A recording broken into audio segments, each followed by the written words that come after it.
চাইছে B24 অসম এৰি মই দেইছে মুহূৰ্তত লৈ আহিছো এক ৰাজনৈতিক খবৰ নিৰ্বাচনৰ প্ৰাক মুহূৰ্ততে এতিয়া আৰম্ভ হৈছে বকাচতীয়াৰ ৰাজনীতি এবাৰ মুখ্যমন্ত্ৰী ডক্টৰ হিমন্ত বিশ্ব শৰ্মাৰ বিৰুদ্ধে সৰব হৈ উঠিছে বিধায়ক অখিল গগৈয়ে নিৰ্বাচনী প্ৰচাৰ সভাত এবাৰ অংশ লৈ মুখ্যমন্ত্ৰী কৰিছে তীব্ৰ কটাক্ষ এইবাৰ মুখ্যমন্ত্ৰী ডক্টৰ হিমন্ত বিশ্ব শৰ্মাক ব্ৰহ্মপুত্ৰ দলিয়াই দিয়া হ'ব বুলিও কটাক্ষ কৰিছে মুখ্যমন্ত্ৰীগৰাকীক লগতে উল্লেখ কৰিছে যে বিজেপি চৰকাৰে খিলঞ্জীয়াক কৰিছে চৰম অৱমাননা তেওঁলোকক প্ৰতাৰণা কৰা হৈছে বুলি মন্তব্য কৰিছে আৰু উল্লেখ কৰিছে যে তেওঁলোকে যদি চৰকাৰ গঠন কৰে তেন্তে এবছৰৰ ভিতৰতে পাহাৰৰ খিলঞ্জীয়া লোকসকলক দিয়া হ'ব ভূমিপট্টা লৈ আহিছো সবিশেষ খবৰ লৈ আহিছো মূলত এক ৰাজনৈতিক খবৰ এবাৰ বিধায়ক অখিল গগৈ এবাৰ মুখ্যমন্ত্ৰীৰ বিৰুদ্ধে সৰব হৈ উঠিছে নিৰ্বাচনী প্ৰচাৰ সভাত অংশ লয় বিধায়ক অখিল গগৈ আৰু নুনমাটিৰ ভূপেন্দ্ৰ নগৰত মীৰা বৰঠাকুৰৰ প্ৰচাৰ সভাত অংশ লয় বিধায়কগৰাকী পাহাৰবাসীৰ লগত মত বিনিময় কৰে প্ৰাৰ্থীগৰাকীৰ লগতে মীৰা বৰঠাকুৰৰ সৈতে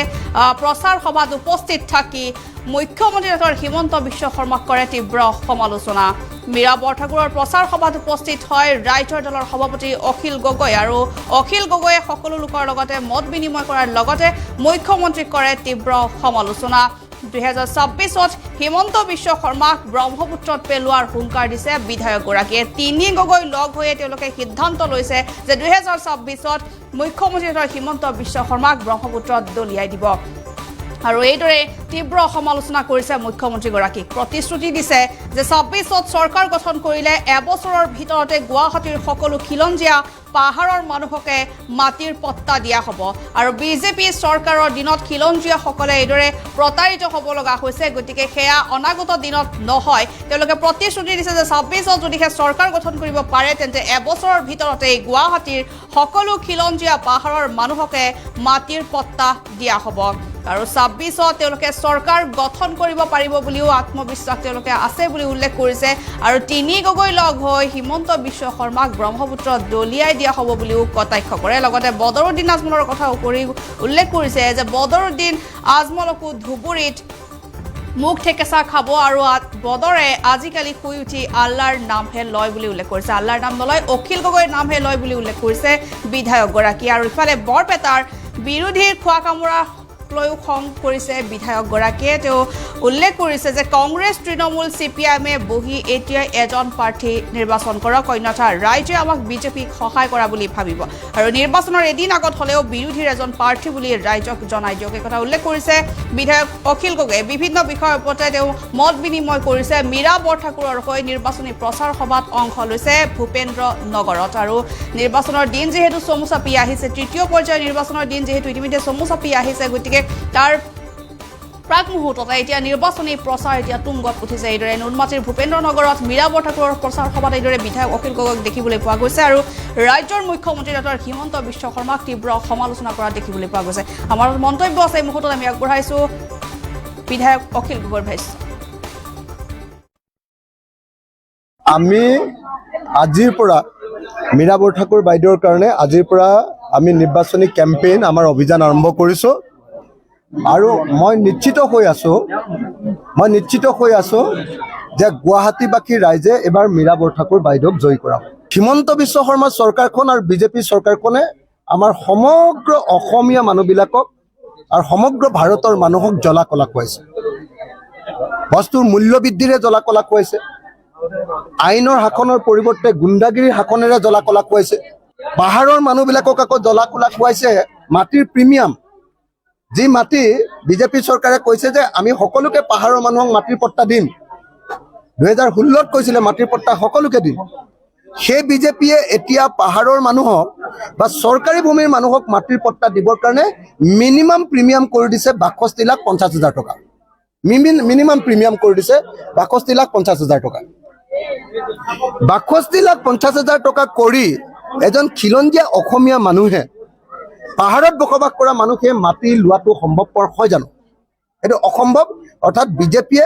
হিমন্ত বিশ্ব শৰ্মাই অসমৰ খিলঞ্জীয়া মানুহে যাতে মাটি ল'ব নোৱাৰে 62,50,000 টকা দিব পাৰিলেতো ফ্লেট এটাই কিনিব ল'ব ইয়াত পাহাৰত কিয় থাকিবলৈ আহিব কিন্তু হিমন্ত বিশ্ব শৰ্মাই অসমৰ খিলঞ্জীয়া মানুহে যাতে মাটি ল'ব নোৱাৰে তাৰ কাৰণে অসমৰ মানুহক বঞ্চিত কৰিবৰ কাৰণে ভূমি অধিকাৰ যাতে অসমৰ মানুহে পাব নোৱাৰে তাৰ কাৰণে এই কাম কৰিছে সেইকাৰণে আমি এবাৰ প্ৰতিশ্ৰুতি দিছো ৰাইজক যে ইতিমধ্যে আমাৰ যি লোকসভা নিৰ্বাচন উজনি অসমত ইতিমধ্যে আমি বিজেপিক চাফা কৰি থৈ আহিছোঁ। যোৰহাটত আমি ইতিমধ্যে গৌৰৱ গগৈক জিকাইছোঁ, ডিব্ৰুগড়ত লুৰিণজ্যোতি গগৈক জিকাইছোঁ, নগাঁৱত প্ৰদ্যুৎ বৰদলৈক জিকাইছোঁ। উজনি অসমত বিজেপিক চাফা কৰি থৈ আহিছোঁ আৰু 2026 চনত আমি অসমত বিজেপি চৰকাৰক চাফা কৰি ব্ৰহ্মপুত্ৰত উটুৱাই দিম। এখন নতুন চৰকাৰ কৰিম যি জনগণৰ পক্ষত থাকিব, যি গুণ্ডাগিৰি নকৰে। হিমন্ত বিশ্ব শৰ্মাৰ বিজেপি চৰকাৰখনৰ গুণ্ডাগিৰিয়ে অসমৰ মানুহক কামুৱাইছে। বস্তুৰ মূল্য বৃদ্ধিয়ে অসমৰ মানুহক আৰু কোনো পধ্যে জীয়াই থাকিবলৈ নিদিয়ে। 410 টকাৰ গেছ চিলিণ্ডাৰটো গৈ 1152 টকা হৈ গ'ল। 3 টকাৰ নিমখ গৈ 30 টকা হৈ গ'ল। 2 টকাৰ মুৰ্গীৰ ডিম গৈ এতিয়া 10 টকা হৈ গ'ল। 1 লিটাৰ মিঠাতেলৰ দাম 70 টকা আছিলে, এতিয়া 220 টকা হৈ গ'ল। 1 কেজি মচুৰ দাইলৰ দাম আছিলে 45 টকাৰ পৰা 47 টকা, এতিয়া নৰেন্দ্ৰ মোদীৰ দিনত 1 কেজি মচুৰ দাইলৰ দাম হৈ গ'ল 110 টকা। মূল্যবৃদ্ধিয়ে অসমৰ মানুহবিলাকক কোঙা কৰি পেলাইছে। মানুহৰ উপাৰ্জন বৃদ্ধি পোৱা নাই, মানুহৰ অৰ্থনৈতিক অৱস্থা একদম সাংঘাতিকভাৱে বেয়া। ঔষধৰ মূল্যবৃদ্ধিয়ে অসমীয়া মানুহক দুৰ্লা কৰি পেলাইছে। গতিকে এই মুহূৰ্তত অসমৰ মানুহে সকলোৱে সিদ্ধান্ত লৈছে যে এইবাৰ আমি বিজেপিক পৰাভূত কৰিম। আপোনালোকক মই কৈ দিছোঁ, এইবাৰ নিৰ্বাচনটো আচলতে আমি বিৰোধী পক্ষই বিজেপিৰ লগত খেলা নাই। এইবাৰ নিৰ্বাচনটো অসমৰ ৰাইজে বিজেপিৰ লগত খেলিছে। পাৱাৰ অফ কমন পিপুল, সাধাৰণ মানুহৰ ক্ষমতা এইবাৰ প্ৰতিষ্ঠা কৰিব আৰু আপোনালোকে অদ্ভুত ৰিজাল্ট এটা দেখিবলৈ পাব। আৰু আপোনালোকে এইবাৰ দেখিবলৈ পাব যে অসমত কেৱল 5খনমান আসনহে এইবাৰ বিজেপিয়ে পাব। 14খনৰ ভিতৰত 14খনে পাম বুলি কৈ আছিলেতো, 14খনৰ ভিতৰত মাত্ৰ 5খনমান আসন পোৱাৰ চান্স আছে। বাকী আটাইবিলাকতে আমি বিৰোধী পক্ষ জিকিম। ৰাইজে আমাক আশীৰ্বাদ দিছে, ৰাইজে আমাক মৰম কৰিছে, ৰাইজে সিদ্ধান্ত লৈছে যে বিজেপিক হৰুৱাব। আৰু সেইকাৰণে মই আশা কৰিছোঁ যে গুৱাহাটীতো মীৰা বৰঠাকুৰ বাইদেউ এইবাৰ জিকিব। বিজুলী কলিতা মেধিক আমি নাম কেতিয়াও শুনা নাই। ইয়াৰ আগত বিজেপিৰ যিগৰাকী কেণ্ডিডেট দিছিলে তেওঁ নিমাতী কন্যা আছিলে, আৰু এইবাৰ যিগৰাকী কেণ্ডিডেট দিছে তেওঁ নিমাতী কন্যা। তাৰ বিপৰীতে মীৰা বৰঠাকুৰ বাইদেউ হ'ল অসমীয়া মহিলাৰ এটা সাহসিকতাৰ প্ৰতীক। আপোনালোকে নিজেই ভাবকচোন, য'ত বিজেপিৰ পৰা সুযোগ সুবিধা লোৱাৰ সুযোগ আছিলে, তাত ৰুলিং পাৰ্টিৰ পৰা ওলাই আহি যুঁজবাগৰ কৰা মহিলাগৰাকীৰ নাম মীৰা বৰঠাকুৰ। আজি মীৰা বৰঠাকুৰ হ'লে আমি সকলোৱে জানো যে মীৰা বৰঠাকুৰ হ'লে সংসদত দপদপাই থাকিব পাৰি, কিন্তু বিজুলী কলিতা মেধিৰ নামটোতো মই আজিলৈকে গুৱাহাটীতে ইমান বছৰ থাকিলোঁ মইতো কেতিয়াও শুনা নাই। সেইকাৰণে আমি আজি গুৱাহাটীৰ মানুহক কৈছোঁ, 2026 চনত আমি চৰকাৰ গঠন কৰিম বিৰোধী ঐক্যমঞ্চই, আৰু 2027 চনৰ ভিতৰত গুৱাহাটীৰ সকলো চৰকাৰী ভূমিত বসবাস কৰা সকলো অসমীয়া খিলঞ্জীয়া মানুহক আমি মাটিৰ পট্টা দিম। আৰু প্ৰিমিয়াম হিচাপত খুব বেছি হ'ব যদি 5,000 টকা হ'ব।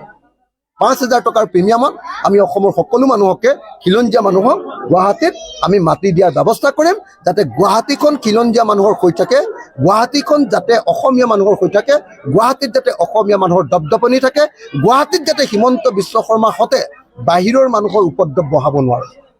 তাৰ কাৰণে হিমন্ত বিশ্ব শৰ্মাৰ গুণ্ডাগিৰি কমাবৰ কাৰণে, হিমন্ত বিশ্ব শৰ্মাই যিমান গুণ্ডাগিৰি অসমত কৰিছে, মন গ'লে ঘৰ ভাঙি দিয়ে, মন গ'লে স্কুল বন্ধ কৰি দিয়ে, মন গ'লে তেওঁলোকে কি কৰে, যেতিয়াই মন যায় তেতিয়াই অসমীয়া যুৱক এজনক ধৰি লৈ যায়, ৰাতি 2টা বজাত গুলিয়াই এনকাউণ্টাৰ কৰি হত্যা কৰি দিয়ে। এই যে হিমন্ত বিশ্ব শৰ্মাৰ দাদাগিৰি, এই দাদাগিৰি অসমীয়া মানুহৰ কাৰণে অসহ্যকৰ হৈ গৈছে। হিমন্তৰ গুণ্ডাগিৰি বাঢ়িছে।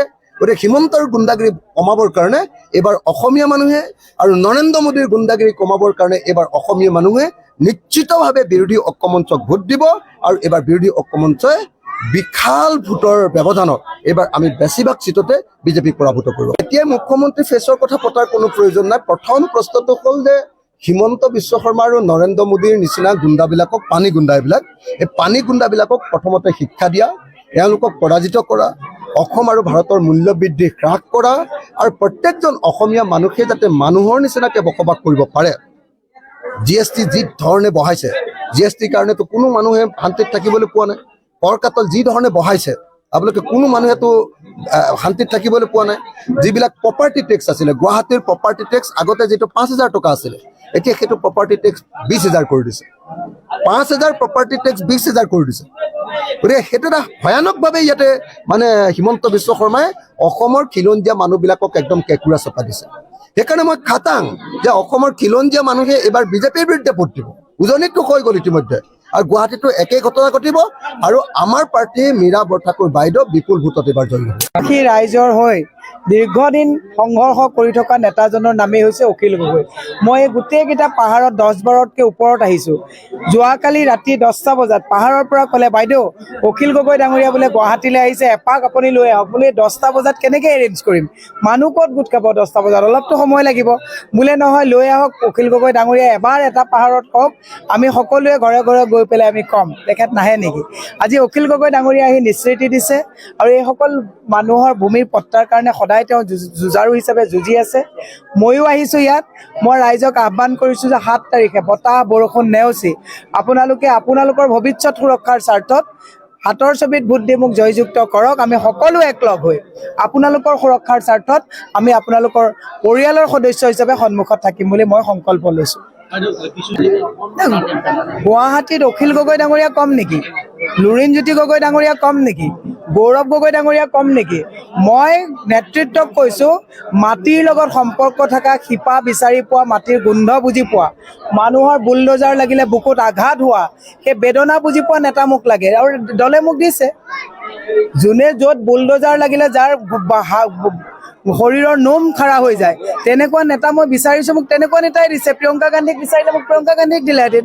মই কৈছোঁ এনেকুৱা নেতাই মোক দিয়ক, দিছে। বিপন বৰা ডাঙৰীয়া আছে, গৌৰৱ গগৈ ডাঙৰীয়া আছে, প্ৰদ্যুৎ বৰদলৈ ডাঙৰীয়া আছে, জিতেন্দ্ৰ